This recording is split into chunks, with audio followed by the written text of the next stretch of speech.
साम्राज्य का इतिहास और विरासत। The greatest empire in the south. The most powerful. The Cholas. Chola Empire, the Great Cholas. The Chola Empire.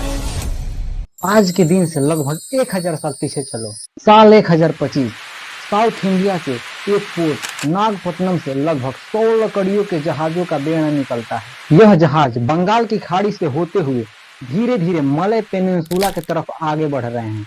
इनमें सवार हैं लगभग 3000 सैनिक, जिनके पास ना कोई नक्शा है ना कोई कंपास। यहाँ नाविकों के पास नक्शा ढूंढने के लिए सिर्फ उस जमाने के समुद्री ज्ञान, तारों की स्थिति, हवाएं और मानसून पैटर्न। इसी दिशा में आगे बढ़ते रहो साथियों।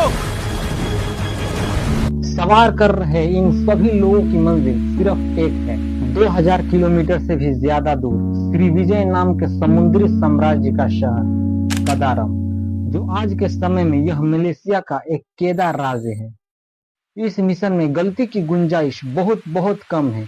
एक गलती होते ही पूरा मिशन ताश के पत्तों की तरह ढह सकता है। अपनी आंखें खुली रखना, दुश्मन के जहाज हमें देख ना पाए। सबसे पहली बात, यह पूरा हमला सरप्राइज पर टिका हुआ है। अगर कदारम को एक दिन पहले भी खबर मिल गई तो वह शहर बंद करके सीज की तैयारी कर लेंगे और ये 3000 सैनिक समुद्र के बीच में ही फंस जाएंगे। दूसरी चीज, अगर कोई भी गलत कदम उठा तो कोई भी मदद करने के लिए नहीं आएगा। अगले पूरे 1 साल तक कोई भी मदद करने वाला जहाज वहाँ से गुजरने वाला नहीं।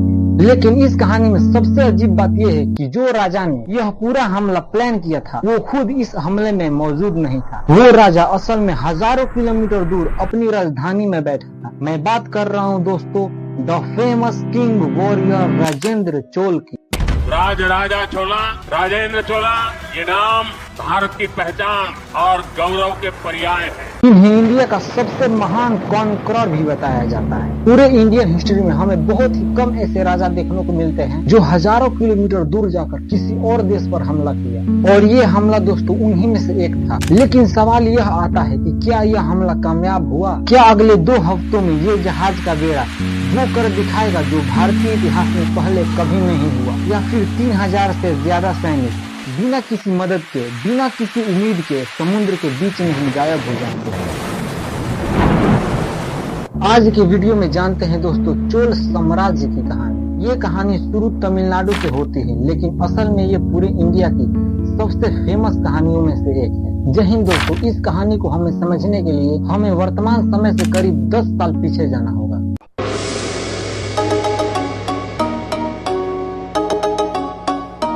चाइना के शाही दरबार में, जहां पर एक बेइज्जती ने सब कुछ बदल दिया। उस समय में दुनिया के इस हिस्से में 3 बड़े एम्पायर्स थे। पहला इंडिया का चोला एम्पायर्स, दूसरा चाइना का सोंग एम्पायर्स और तीसरा इंडोनेशिया का श्री विजय एम्पायर्स, जो मलय और सुमित्रा द्वीप से मिलकर बना था। इस पूरे इलाके में जो भी व्यापार होता था श्री विजय एम्पायर से ही कंट्रोल होती थी।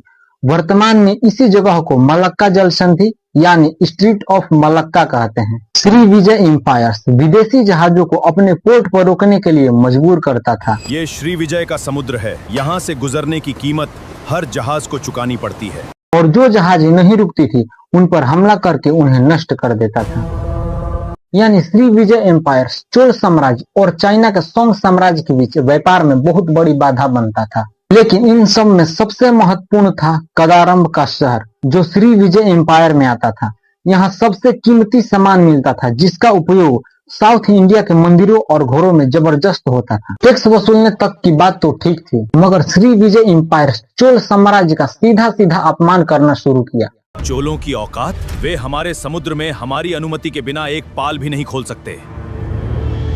ये पूरी बात शुरू हुई साल 1015 में, जब चोल साम्राज्य के राजदूत चाइना पहुंचे।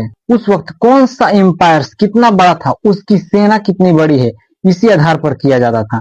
उसे दूसरे के दरबार में उसी के हिसाब से वैल्यू दिया जाता था, यानी जितनी बड़ी वैल्यू उतना बड़ा इज्जत। चोल साम्राज्य उस वक्त साउथ एशिया के सबसे बड़े साम्राज्य में से एक था, और उस हिसाब से उसकी वैल्यू भी ऊंचा होना चाहिए था। लेकिन चाइना के सोंग दरबार में उसे अपने एक छोटे सहायक राज्य के बराबर दर्जा दिया गया। ये सबके लिए शॉकिंग था उस वक्त देखना, और जब पूरी बात सामने आई तो पता चला कि ये सब श्री विजय एम्पायर्स के कारण हुआ। उस वक्त चाइना के दरबार तक दक्षिण के समुद्री की सारी खबरें श्री विजय और खासकर केदा के व्यापारी पहुंचाते थे। और उन्हीं लोगों ने चाइनीज फाइल में पहले से ही यह दर्ज करवा रखा था कि चोला साम्राज्य कोई बड़ी ताकत नहीं है, वो एक श्री विजय के अधीन एक छोटा सा राज्य है। यही कारण बना कि चाइना का सोंग साम्राज्य चोला साम्राज्य को श्री विजयनगर के अधीन एक छोटा मोटा राज्य समझने लगा। और चाइना के सोंग साम्राज्य चोला साम्राज्य को अपना सामान ढंग से नहीं बेचने दे रहा था। जब चोला साम्राज्य का दूत चाइना के सोंग साम्राज्य से वापस लौटा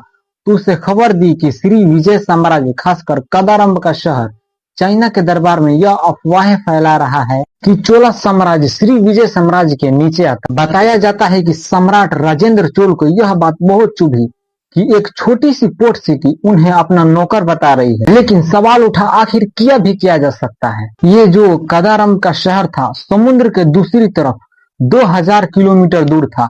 वहां सेना भेजकर उन्हें युद्ध में हराना लगभग नामुमकिन था।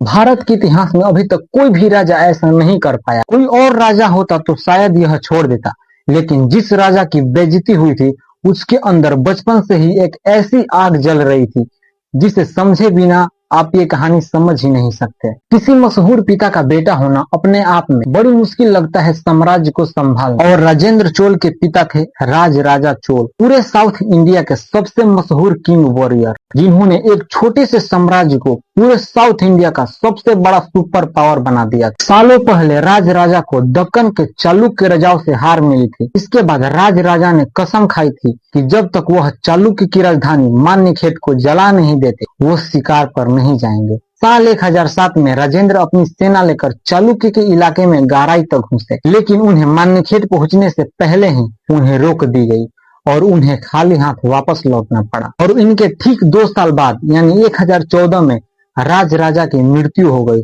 और चोल साम्राज्य की बागडोर राजेंद्र चोल के हाथ में चली गई। और फिर इसी बेटे ने, जिसे लोग कमजोर समझते थे, सिर्फ पिता की परछाई के नीचे समझते थे, किसने वो काम कर दिखाया जो इसके लेजेंड पिता ने भी या भारत इतिहास के कोई भी राजा नहीं कर पाए थे। साल 1017 में राजेंद्र चोल की सेना वापस चालुक्य की राजधानी मान्यखेट लौटती है और उसे जीतकर उसकी राजधानी मान्यखेट को पूरी तरह जला देती है। और राजेंद्र चोल अपने पिता की खाई कसम को पूरा करते हैं और अपनी राजधानी तंजौर में आकर राजेंद्र चोल जश्न का ऐलान किया और उसके पिता की अधूरी कसम को पूरा की। मान्यखेट जलाने के बाद राजेंद्र चोल ने लंका की तरफ हमला बोला और श्रीलंका के राजा को बंदी बनाकर अपने अधीन कर लिया। फिर अगले कुछ सालों में राजेंद्र चोल ने पांडव और चेरा इलाकों को अपने कंट्रोल में कर लिया। फिर मालदीव और लक्षद्वीप को भी अपने कब्जे में कर लिया और वहां पर अपने बेटों को राजा के तौर पर बैठा दिया। साल 1020 तक आते आते राजेंद्र चोल जमीन पर अजय थे, लेकिन दिक्कत ये थी कि कदारम समुद्र के उस पार था, यानी वहां पर पहुंचने के लिए चाहिए था लगभग 100 समुद्री जहाज, हजारों टन चावल और वो नाविक जो बिना नक्शे के 2000 किलोमीटर दूर सही सलामत समुद्र पार करवा सके। और ये सब कुछ राजेंद्र के पास नहीं था, लेकिन कुछ लोग थे जिनके पास यह सब कुछ था, मर्चेंट ग्रुप्स। अगर मर्चेंट ग्रुप्स और राजा आपस में मिल जाते तो कदारम को जीतना आसान हो जाता, क्योंकि राजा के पास सेना थी और मर्चेंट के पास जहाज थे। अब चोल सेना कदारम को सबक सिखाने के लिए तैयार थी।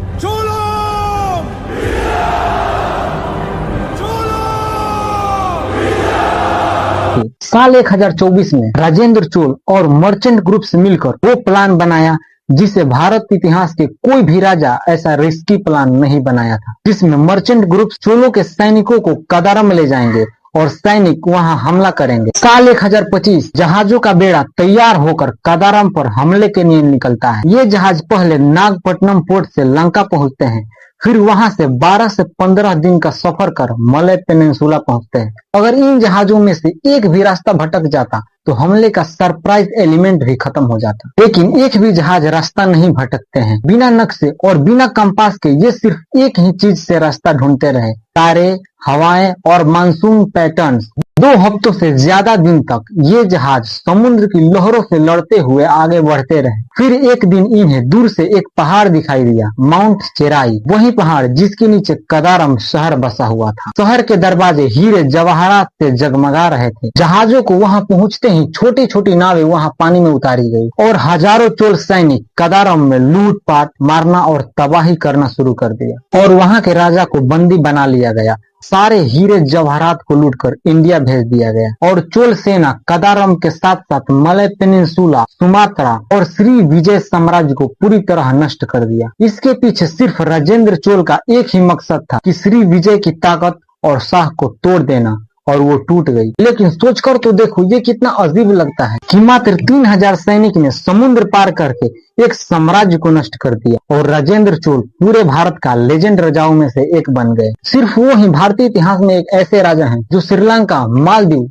लक्षद्वीप और यहाँ तक कि भारत से लगभग 2000 किलोमीटर दूर इंडोनेशिया और मलेशिया भर भी अपना अधिकार कर लिया और समुद्र जीतने वाले महान सम्राट बन गए। अभी तक साउथ इंडिया में राजेंद्र चोल के पिता राज राजा द्वारा बनाया गया तंजावुर का मंदिर है। जय हिंद दोस्तों, मिलते हैं अगले वीडियो के